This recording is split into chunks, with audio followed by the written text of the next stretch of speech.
नमस्कार आप सभी को आपके ही अपने प्यारे से YouTube channel we are education के ऊपर में स्वागत है। और हम आपके लिए लेकर के आए हैं म्यूजिक यानी संगीत का टॉप 10 क्वेश्चन वाला सीरीज।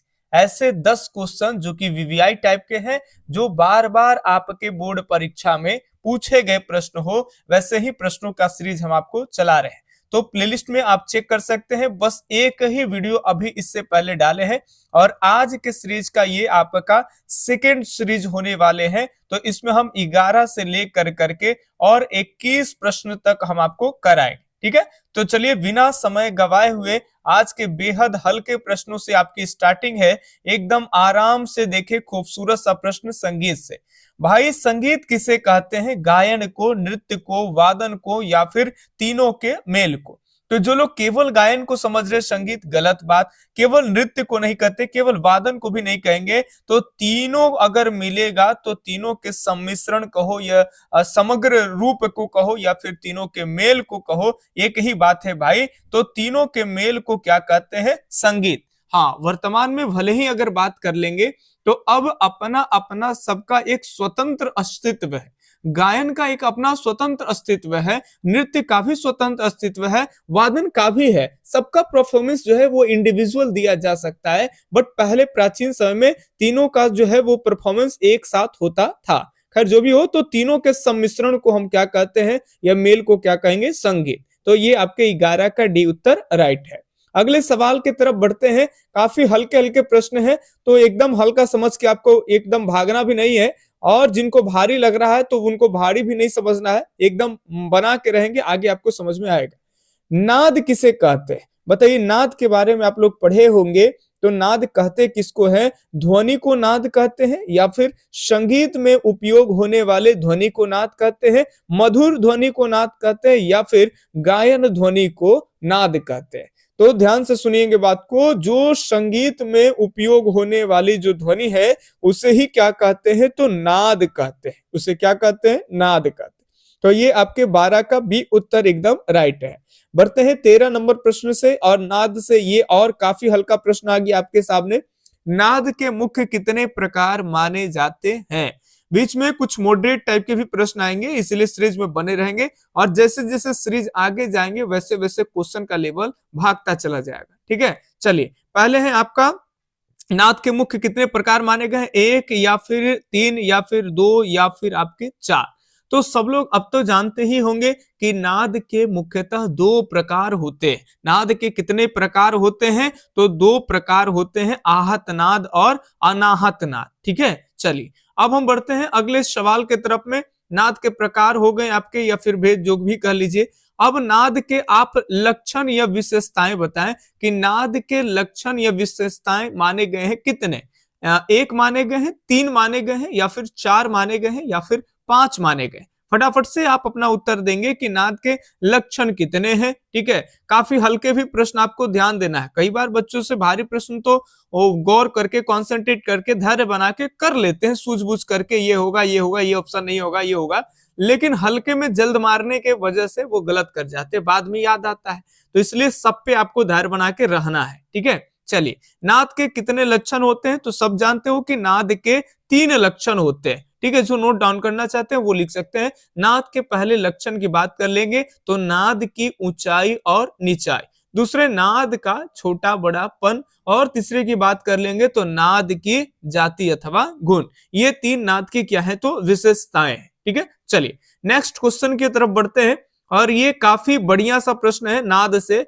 इसको एकदम आराम से सोच समझ के उत्तर दीजिएगा, एकदम रटने वाला भी प्रश्न नहीं है, ठीक है, और कोई भारी भी प्रश्न नहीं है। नाद की तरलता किस पर निर्भर करती है? आंदोलन संख्या पर, कंप विस्तार पे, या फिर स्वरों की जाति पर, या फिर आपका तीव्रता पर? फटाफट से बताएंगे कि नाद की तरलता किस पर निर्भर करती है।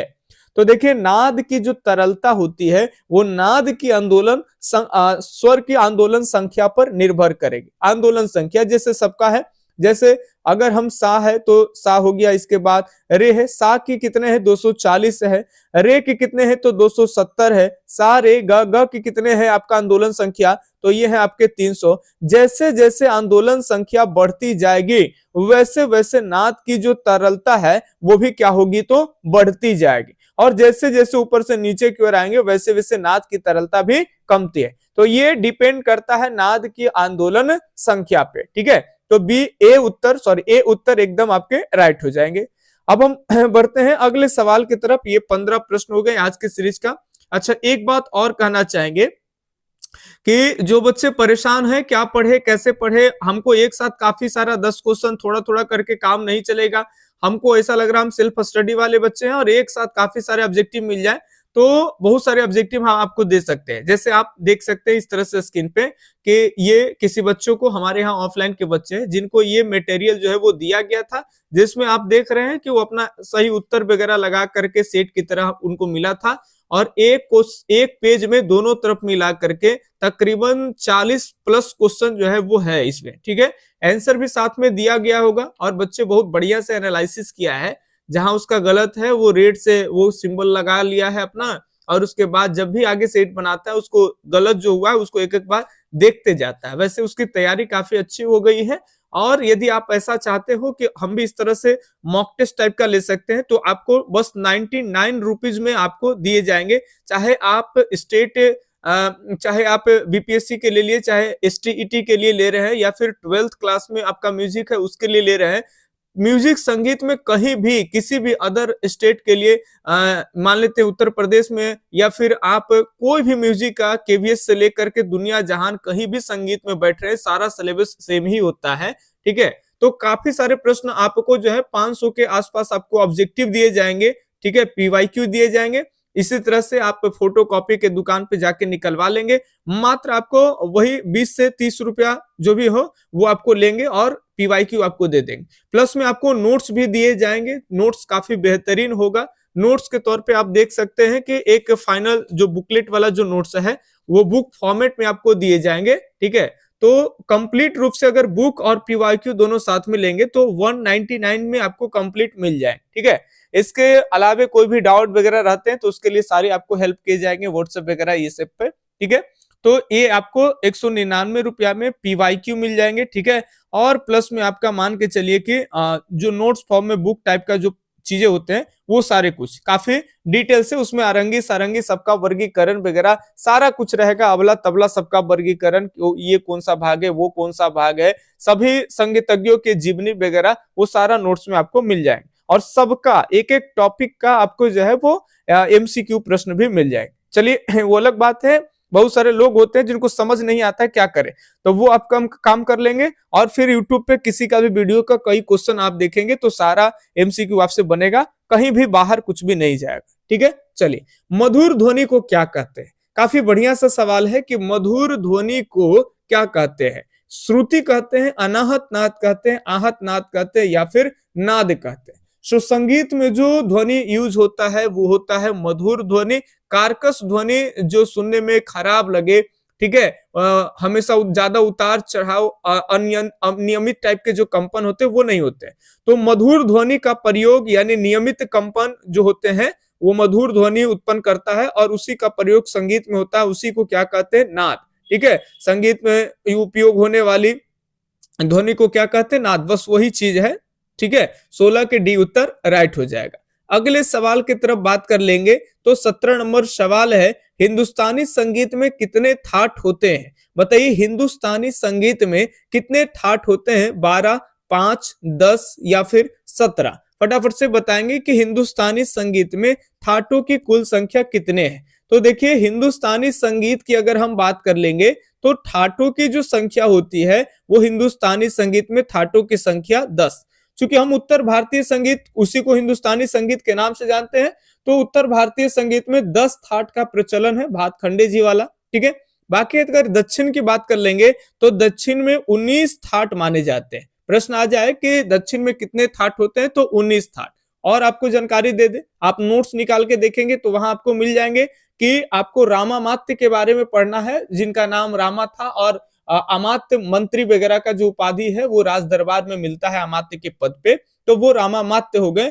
तो उन्होंने रामामात्य के थाट अलग है, ठीक है, उन्होंने 20 थाट माने हैं। फिर लोचन के थाट भी आपको नोट्स में मिलेंगे कि लोचन ने कितने थाट माने हैं, 12। ये सब जितने भी कौन क्या मान रहा है नहीं मान रहा है सब नोट्स में क्रम से तो मिलेगा ही मिलेगा, प्लस फिर बाद में आपको शॉर्टली मिलेगा। जैसे संगीत रत्नाकर तो छोटा छोटा पॉइंट्स आपको मिल जाएंगे कि संगीत रत्नाकर में क्या है नहीं है, ये क्या माने है नहीं माने हैं, ये गमक के वहां पे मिलेगा कि ये गमक के 15 भेद माने हैं, तो उसी में साथ में मिल जाएगा आपको तो गमक के 20 भेद कौन माने हैं, ठीक है, गमक के 10 भेद कहाँ प्रचलन है, सारी चीजें आपको मिल जाएंगी। ठीक है, चलिए अब ध्यान सुनेंगे।